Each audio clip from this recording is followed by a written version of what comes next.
hari ini kalimat takbir, tahlil, tasbih dan tahmid henti-hentinya terucap dari lisan kaum muslimin di seluruh belahan dunia tanpa terkecuali.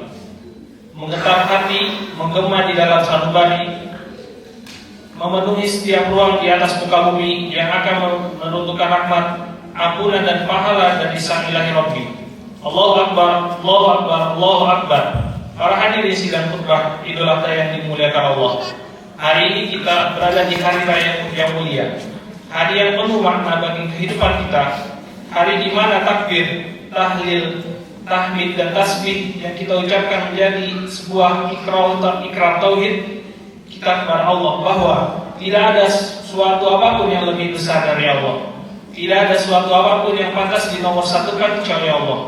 Tidak ada suatu apapun yang layak disembah dan dipuji melainkan hanya Allah Ta'ala. Sepantasnya engkau memiliki kecintaan di dalam hati, memiliki kecintaan kepadaku. Lalu dengan kesadaran dari hati, Nabi Ibrahim pun bergegas menghadap hal ini kepada putranya Ismail. Falamma balagha ma'ahul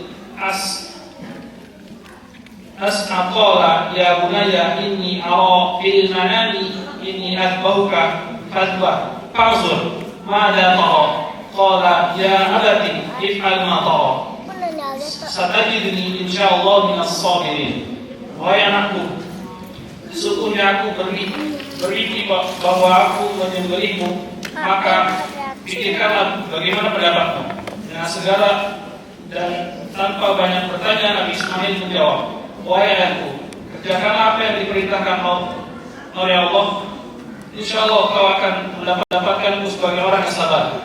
Tak kala keduanya telah berserah diri, maka Nabi Ibrahim mulai membaringkan anaknya di atas pelipisnya untuk bersiap menyembelih putranya. Maka di tahap ini keduanya dianggap telah lulus ujian oleh Allah Ta'ala, karena semua ini telah membuktikan bahwa di dalam hati Nabi Ibrahim hanya ada Allah semata. Bukti bahwa Nabi Ibrahim telah menomorsatukan Allah di atas apapun. Maka Allah pun memberi balasan kebaikan yang berlipat kepada Nabi Ibrahim dengan mengganti putra Nabi Ismail dengan seekor sembelihan yang besar.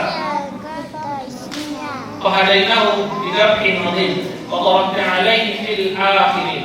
Dan kami tebus anak itu dengan seekor sembelihan yang besar, dan kami abaikan untuk Ibrahim ujian di kalangan orang-orang yang datang kemudian. Lalu setelah itu Allah memberikan kabar gembira dengan kehadiran putra keduanya. Fabashirnahu bi Ishaq nabiyyan minas shalihin. Dan kami beri dia kabar gembira dengan kelahiran Ishak. Nabi Ishak seorang nabi yang termasuk orang-orang yang saleh. Ini merupakan nikmat yang luar biasa, karena dari kedua putranya Ismail dan Ishak inilah lahir para nabi-nabi, lahir termasuk nabi kita Nabi Muhammad SAW, yang merupakan keturunan dari Nabi Ibrahim dari jalur Nabi Ismail, sehingga beliau mendapat julukan Abul Anbiya atau bapak para nabi. Padahal hampir saja Ibrahim kehilangan Ismail putra satu-satunya pada saat itu.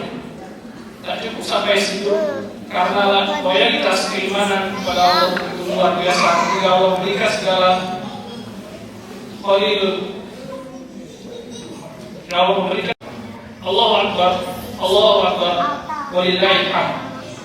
Ibadah Allah, peristiwa besar yang menjadi asal muasal syariat ibadah kurban sudah selayaknya sebagai muslim yang baik kita mampu mengambil teladan dan hikmah untuk kita jadikan pedoman berharga dalam menjalani kehidupan. Dari kisah ini kita bisa melihat betapa besar kecintaan Nabi Ibrahim kepada Rabb-Nya, sehingga beliau mampu melaksanakan segala petunjuk ketaatan kepada Allah dengan sempurna dan paripurna sekaligus. Perintah itu sangat berat, mentauhidkan Allah dan selalu menomorsatukan Allah adalah elemen yang harus selalu ada dalam diri kita. Selain itu, nampak pula bagaimana ikhlasnya Nabi Ismail ketika menyambut perintah Allah. Ia menunjukkan kepada kita sekaligus mengajarkan kepada setiap muslim untuk senantiasa menanamkan keyakinan bahwa apa saja yang telah menjadi perintah Allah dan telah menjadi ketetapan Allah akan sesuatu yang terbaik untuk kita. Hal lain yang bisa kita ambil adalah bahwa setiap ujian menimpa kita, sejatinya Allah telah mempersiapkan suatu balasan kebaikan yang berlipat-lipat jika mampu menjalani ujian dengan ikhlas. Yang terakhir, kita sebagai seorang ayah maupun seorang ibu, hendaknya kita mengambil keteladanan dari keluarga Nabi Ibrahim, bahwa ternyata kesolehan orang tua itu adalah penjaga terbaik untuk anak-anaknya. Jika kita ingat apa yang diucapkan oleh Siti Hajar, istri Nabi Ibrahim, ketika bersama Ismail ketika tengah berada di tengah padang tandus, Siti Hajar bertanya, apa perintah Allah? Apa yang diperintah Allah? Ya, jawab Nabi Ibrahim. Lalu Siti Hajar berkata, kalau begitu berarti kita tidak akan sengsara. Inilah potret suami istri yang soleh-solehah, maka tidak heran jika hasilnya adalah anaknya yang soleh. Allahu Akbar, Allahu Akbar, walillahil hamd. Hadirin khutbah Idul Adha yang dimuliakan Allah.